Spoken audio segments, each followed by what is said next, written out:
Hi, I'm Len McDonald. It's Thursday, January 20th, 2022, and this is episode 3 of the Week 45 podcast.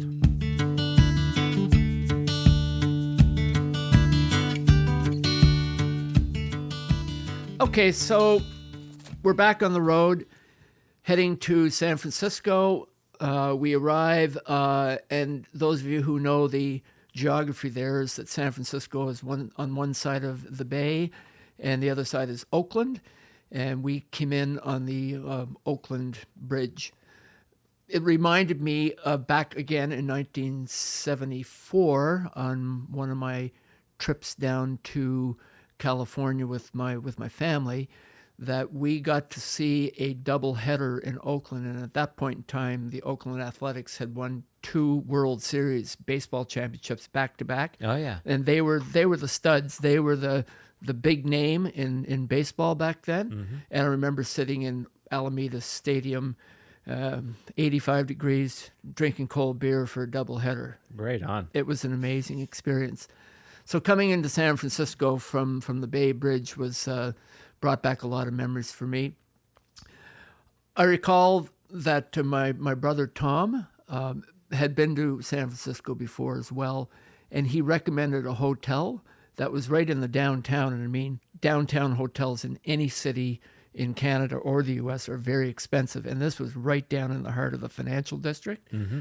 And I thought, wow, like this may be kind of a little above our standard. No doubt. Having stayed in some, pretty good motels and a few sketchy ones as well. Mm-hmm. But the Hotel Beresford was right down in the financial district. So we checked in there, and it was a fabulous old hotel and like walking distance to everything.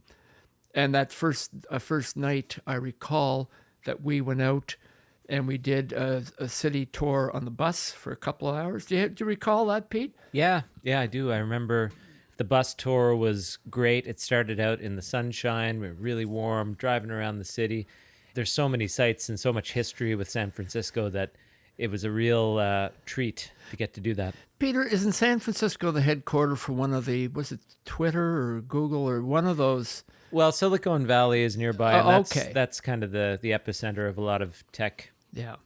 And Napa County, which is the epicenter of the wine industry too. That's right. Sadly, we didn't get to do a wine tour. No. However, I remember that night on the bus, when we got on the bus, it was a little after supper, and it was sunny and it was quite beautiful out. And we were just in jeans and T-shirts. And by the time that tour ended, I remember coming back from Sausalito across the Golden Gate Bridge, and it was frigging freezing. The temperature dropped, and luckily the bus driver saw that I was in distress because I was going to capitulate, and he gave me a blanket to cover up. That's right. So that was the first night in San Francisco, and I think we went for a nice meal that night, just actually up the street from our hotel. Right. The following day was a beautiful, beautiful sunny day in San Francisco. And, the weather in San Francisco can be iffy by times. They get a lot of fog and they get a lot of rain, but this particular day, it was stunning. And so first of all, we went down to Fisherman's Wharf, which is something that everybody has to do. And then at lunchtime, this is something that I probably will never forget. Once again, I leaned on my brother Tom and I said, Tom, give me a recommendation for a good place, a cool place to eat in San Francisco. And he said, you're in the financial district. You must go to Tadich Grill. And I said, oh, okay. So off we went. And this particular restaurant, I just checked today, it's 172 years old. Wow. And it, at the time, it was the oldest restaurant in California and the third oldest in the United States. So it's a legendary place. So maybe you can just describe, Peter, the ambiance. Yeah. Well, what I remember from it is walking in and seeing an old-style bar that ran all the way down the length of the building. It was a very narrow restaurant, but the decor was bordering on high end, but had a really old, classy kind of feel to it. And everyone there was wearing a suit. Everyone was obviously on a business lunch, and we walked Except us. except us, And they were on a business expense, unlike us. unlike us. Yeah, so we walked in our flip flops and shorts, and sat down and had an incredible meal. But the price reflected that as well. Well, the thing is that being in the financial district, I mean, the place was packed with guys in suits and gals in pretty fancy business attire, and like we're just two old bums from Nova Scotia. Bob and Doug. Bob and Doug. We finally got a seat at the bar. So what happens is it's a big sort of U-shaped bar, and then there was 3 rows of people standing all around it, and some people lucky enough to actually sit at the bar. Mm-hmm. So a lot of people there were there for drinks, but there was also people there for food. I recall sitting down and opening up the menu, and probably the biggest sticker shock that I had experienced in my 60-some years of living. So we were there for lunch, right? We were there for lunch. Yeah. And like there was no, craft dinner on the menu. And I recall, I think the cheapest thing on the lunch menu was like $42 US. Yeah. Right? And I just kind of did like, oh my God, like, can we get up and walk out? And I thought, well, you're never going to do this again. So It's true. But it was easily the most expensive lunch that I ever bought. I feel like most people who go there come out making a deal of some kind as well that's going to pay for the meal later on. Not us. We just have a story. We just had a story, but it was well worth it. I mean, I think just the whole experience and the fact that it was sort of an iconic place that sometimes you just gotta do it, right? For sure. I didn't realize it was that old and that historic. I mean, that's Are you talking about me or the restaurant? both. Yeah, both. Yeah. So that was a wonderful experience. So after lunch, we made our way over to Golden Gate Park, and to get there, we had to go through Haight-Ashbury. If you're going to San Francisco, be sure to wear some flowers in your hair. If you're going to San Francisco, you're gonna meet. Now, Peter, you're probably way, way too young to even know what those words mean, but were you aware of any of the history? Well, I'm aware of the Summer of Love and the hippie movement and all the music that was associated with it. Haight-Ashbury brings to mind beads in your hair and hippies and guitars and sitting in the park and all those iconic songs that came from that period. That's what I think of. And drugs. And drugs. And lots of drugs. Right. So I remember that you took my picture sort of standing right at the intersection of Haight-Ashbury. I can still see the sign above my head. Mm-hmm. And just looking around, it's kind of sad in a way that there were guys my age, who would come for the Summer of Love and like they never left. Right. Because they couldn't. Yeah. Like there were some really sort of sad looking characters who I think the drugs got the better of them. Right. And just to think that people like Janis Joplin and stuff used to kind of hang out down in that neighborhood. For me, as kind of an old hippie myself, it was maybe one of the highlights of the trip, just to be there. It was pretty cool to think of Jimi Hendrix and all these famous musicians who walked those streets. Yeah, and especially in Golden Gate Park, which is a huge, huge piece of real estate. And that's where they used to have some of these amazing concerts, right? Yeah. Tens of thousands of people piled in. And speaking of Golden Gate Park, that was a big highlight for me. I remember walking by the park and reading on a plaque that it was something like 2 or 3 times as big as Central Park in New York. So a massive, massive, massive park. And start walking around, you notice that they have the most wild variety of exotic trees and plants and lush foliage. It's really, for someone who likes the outdoors, it's an incredible walk and an incredible experience to go through there and just feel that that nature in such grandeur and glory. It's quite something. Yeah. Speaking of the Golden Gate Bridge, I had another moment where I wasn't panicky, but I was a bit concerned. Peter decided that he wanted to photograph the Golden Gate Bridge from a different angle than most normal humans. So we managed to find a spot where it was a no parking zone, and it was sort of a very tight lane and not a lot of room for two cars. And Pete said, "Hang on, Dad, you just stay here, and if you have to move the car, you move it, but I want to go and take a picture." So down he goes over the rocks and down near the bay.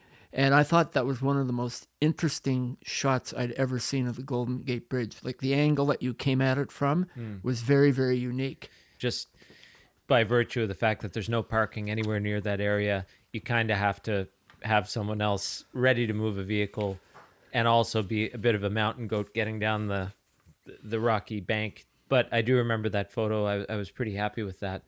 Maybe that's another one I'll put on the video when we upload it. Yes, that would be a terrific photo. Yeah. San Francisco, we'll see you later. The next morning, we were heading north, and we had heard a lot about Redwood National Park. I've been to Hollywood, I've been to Redwood, I crossed the ocean for a heart of gold.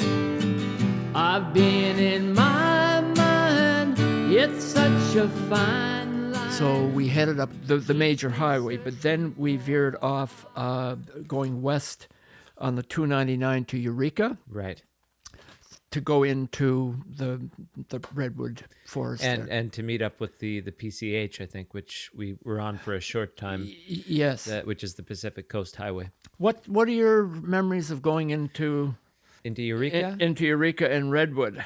Well, I remember the drive from Highway 5 to the coast was a very remote, hilly, twisty-turny, kind of, if you pictured the Cabot Trail in California, that's basically what it was. I can only take your word for it because I drove that stretch, which is 2.5 hours. And if you can imagine going around Cape Smokey on the Cabot Trail for 2.5 hours, yeah, that's what it was like. And all I was doing was holding on to the steering wheel like with a death grip. I couldn't really appreciate the scenery. Yeah, it was a bit of a white knuckle ride. Yeah, but once we got to the ocean, one of the things that I found very interesting was that there were a number of signs alerting to the public that this was a tsunami zone. And I can still remember seeing the signs of how to get out there and where to go if there was a tsunami. And when you think about it, you step down to that ocean and look west. Yeah. Japan is the next closest place, right? That's right. I remember going down there and being struck by the similarities to the west coast of British Columbia. And it's a little bigger, it's a little different, but it has a similar feel and a similar aesthetic being on the Pacific coast. That full-on ocean swell coming at you and the big wide beaches and kind of the mist coming off the ocean and the tsunami warning signs, which are also present in Victoria and on Vancouver Island. Yeah. So I did notice that there was some similarity as you start to go up that coast. The landscape starts to feel a little more familiar. Yeah. Pete, from time to time, you and I like to go up to the A&W on James Street to have breakfast. I really do like their breakfast, actually. It's nice and fresh and really tasty. Yeah, we were up a few weeks ago, and we noticed that the decor had changed. They did a major renovation. One thing that hasn't changed is that they've got terrific staff and wonderful food. And if you wander up there in the next little while, drop in and have a meal and let them know that you've listened to the Week 45 podcasts or Len McDonald podcast or the Len and Pete podcast. They'll give you a free cup of coffee. When we exited the park, our next sort of destination for the night was Redding. And it's quite interesting. The more you travel, you realize the world is a small place. And almost everywhere you go, you can't get away from the Maritimers. They're everywhere. They're in every nook and cranny of the globe. And because I was writing about our trip on my Week 45 webpage, there were a lot of people kind of following our progress of our trip. Right. And when we got to Redding, I got an email from back home from this friends of mine who said, our son lives in Redding, like give him a call. Yeah. And it was late at night. So I said, well, we're going to be on the go early tomorrow. And she said, well, he works early. So I remember calling Jeff Brosha Yeah. at 6 o'clock in the morning. Mm-hmm. And say, hey, Jeff, who's this? This is Len and Pete, and I'm with Pete. Oh, yeah. What's going on? Well, we're in Redding. He said, no. I said, yeah. And he said, look, it's too bad. I'd love to have coffee with you, but I got to go to work. Yeah, right? yeah. But that wasn't the end of the Brosha story, because the next day we drove to Portland. That's right. I remember pulling into Portland. Amazing city, amazing food city. They have a square in the middle of the city that's all food trucks. And if you lived there, you got 100 food trucks every day that you could go to. I mean, that's pretty neat. We found out that coincidentally, my cousin, Dad's nephew, Dave Brosha, was in town for a photography conference or something of that nature. So we decided to hook up with him and go have lunch. Yes. So like in the space of, maybe 4 or 5 hours, we were talking to Dave Brosha and his cousin Jeff. That's right. In California and Oregon. So it was crazy. Yeah. We're all over the place. We Maritimers. We are everywhere. So we were kind of getting fairly close to Victoria and BC. And so far, we had a few little minor car issues, but nothing serious. But when we were getting near the border, we noticed something. There was a little bit of a noise. And actually, if you don't mind, Pete, I'm going to just read this little excerpt from Tales, Trails, and Tunes, which kind of describes what happened when we got to the border. Sure. And finally, after close to 10,000 kilometers, we could see our home and native land off in the distance as we neared the Peace Arch border crossing into Canada. We stopped momentarily at the duty-free shop and then queued up in a short lineup. We were about 50 feet from the duty-free to the border, and it was there that the muffler decided to give up the ghost. Rather than announcing our arrival like a purring kitten, we pulled up to the booth with a deep, throaty roar. It was almost like we were proclaiming, "We're back!" Yeah, I do remember. It was pretty ironic. I mean, other than the small issue, I think, in Beaumont, Texas, where the rear strut gave out, the car was remarkably reliable. And I was kind of thinking to myself, pulling in, I'm like, all right, good job, Mazda 3. You've done us well. And literally within eyesight of the border, the muffler basically falls off and we're driving a rally car all of a sudden. Yeah.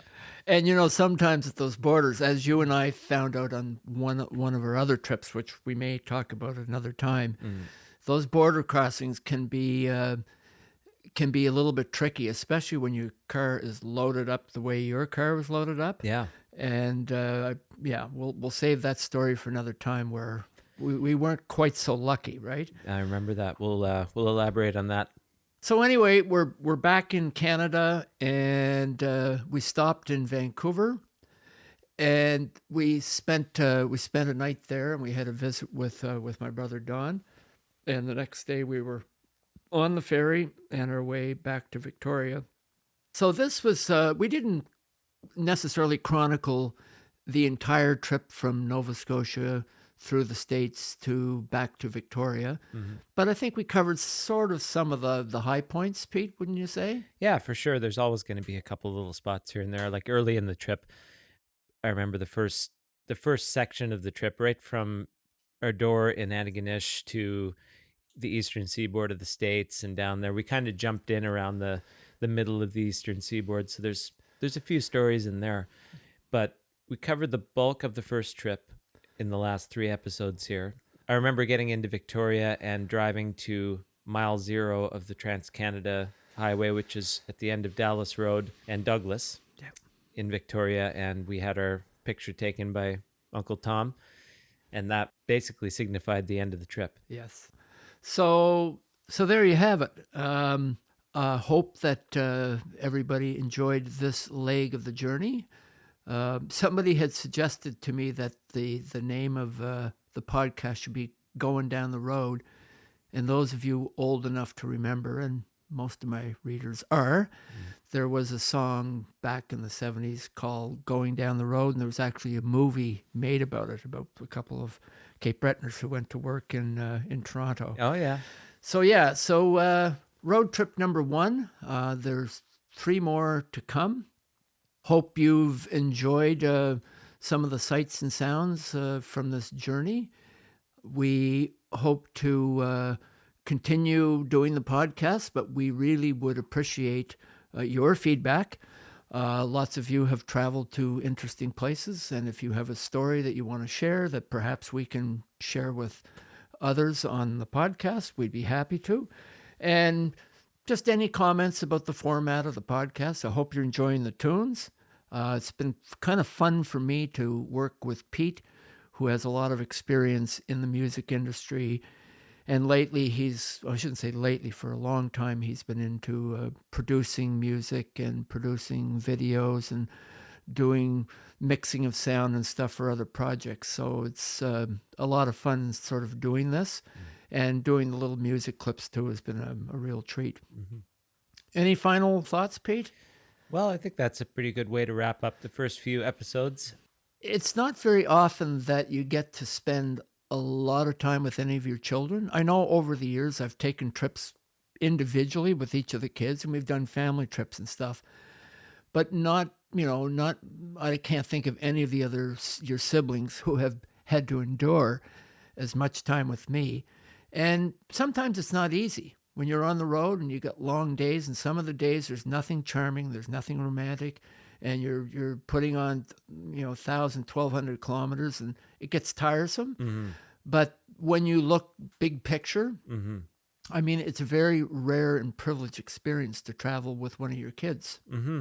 One of the things I remember the most about those trips and appreciate about those trips was the opportunity to spend some time with you and have some ups and downs and sort of work through things and realize the overall takeaway was one of appreciation and gratitude. So I think that's a good way to sum up my feelings about the trips that we took. Yeah. The other thing that I would strongly encourage people to do, and I've done this quite a bit throughout my lifetime, is if you can, keep a journal. Keep something by your bed or by your desk or by the coffee maker or wherever, your bar, if you have a bar in your house. And keep notes of these things. I think one of the things I'm really appreciating now is that I have a whole bunch of these journals, and some of them going back when you guys were little kids. I remember 3 different times, 5 years apart, I chronicled every single day of our lives with you guys as children. And it's kind of fun to be able to go back and reflect and look at the notes. So mm-hmm. I think there's great merit in journal taking. Mm-hmm. And what you and I have found is that when you look, even if you make little bullet notes, it's amazing what the brain will recall. Mm-hmm. And further to that point, we forgot the actual progression of events in a lot of these trips. The sequence of events, the routes that we took, all of that, when we were talking about them, we were starting to confuse the details already, even after 5 or 6 years. So having those details to be able to straighten out how it actually happened, where we actually went, and be able to make sense of it was invaluable. And I will say, Dad's pretty good at taking notes and keeping journals. It is a struggle for me to do that.